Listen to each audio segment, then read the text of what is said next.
मेरा ऐसा भाव है, मेरा ऐसा सोचना है कि हमारी संस्कृति के अंदर ना बड़ी अच्छी चीज़ें बनाई गई हैं। हमारे घर परिवार के अंदर बड़े अच्छे संस्कार बनाए गए हैं। हमने 4 दिन की पूजा की, वो हमने अपने घर परिवार के साथ करी।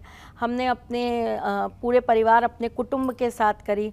हर लड़की जो है इन 4 दिनों में अपने ससुराल में रहती है, अपने ससुराल वालों के साथ पूजा करती है। लेकिन उसका एक और घर होता है, जिस घर से वो ब्याह कर उस घर में आती है, जिस घर में आकर वो उस घर की दिवाली मनाती है, जिस घर में आकर वो ये 4 दिवसीय त्योहारों के रूप में अपने प्रेम से, अपने बल से, अपनी बुद्धि से, अपने विवेक से, अपने समर्पण से, अपने त्याग से उस घर की गृह लक्ष्मी बनकर उस घर के अंदर अपने जीवन की सारी खुशियां निछावर कर देती है।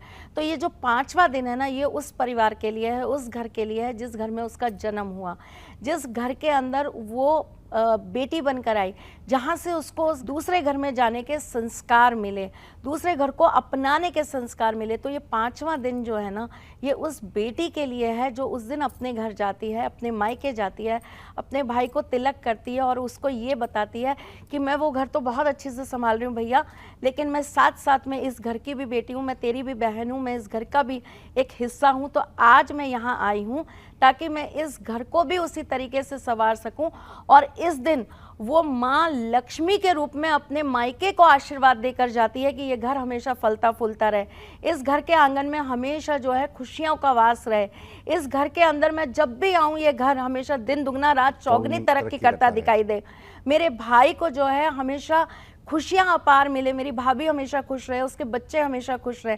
तो ये एक बहन जो है लक्ष्मी स्वरूपा उस दिन अपने भाई को ये सारे आशीर्वाद देने आती है। क्या बात है, कितना बढ़िया आपने बताया दीदी, इसके लिए बहुत बहुत धन्यवाद। और इस तरीके से लेकिन ये मेरे भाव हैं भैया, ये मेरे भाव हैं। नहीं, ये सभी बहनों के भाव होते हैं, मैं इसमें नहीं मानता। देखिए, बहन और भाई का जो एक प्रेम है वो भारत में अतुल्य है, उसका कोई उसका मूल्यांकन नहीं है।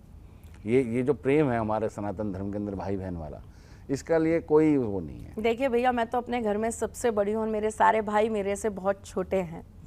तो मेरे अंदर हमेशा पता नहीं क्यों उनके लिए वो बड़ी बहन वाली तो जो भावना है वो है, लेकिन एक ममता बहुत रही है हमेशा ना। मैं मतलब मेरे को ऐसा लगता है कि मैं अपने भाइयों को बड़ा बच्चों की तरह बहुत ट्रीट करती हूँ। बेटा ये, बेटा ऐसा, खाना खाया कि नहीं खाया, ये तरह के। एक बड़ी बहन, मेरी 2 बड़ी बहनें हैं, तो मुझे पता है कि वो बहुत पंपिंग होती है, बहुत हमें केयर करती हाँ, है। हाँ, इस तो चीज़ का पूरा वो बड़ा एहसास है, अच्छा तभी मैं वैसा बात कह रहता रहा हूँ। है।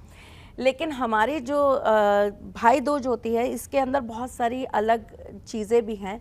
जैसे कि इस दिन जो है चित्रगुप्त जी की पूजा की जाती है। हाँ। इस दिन कलम की पूजा की जाती है, कलम दवात की पूजा होती है। देखिए वैसे तो धनतेरस पे जो व्यापारी होते हैं वो लोग अपने यहाँ के बही खातों की पूजा करते हैं। दिवाली वाले दिन भी बही खातों की पूजा की जाती है, लेकिन कुछ लोगों के यहाँ जो है भाई दूज पर बही खातों की पूजा की जाती है। अच्छा। कलम की पूजा की जाती है। बच्चों के लिए विशेष रूप से इस दिन कलम की पूजा और किताबों की पूजा जरूर की जाती है।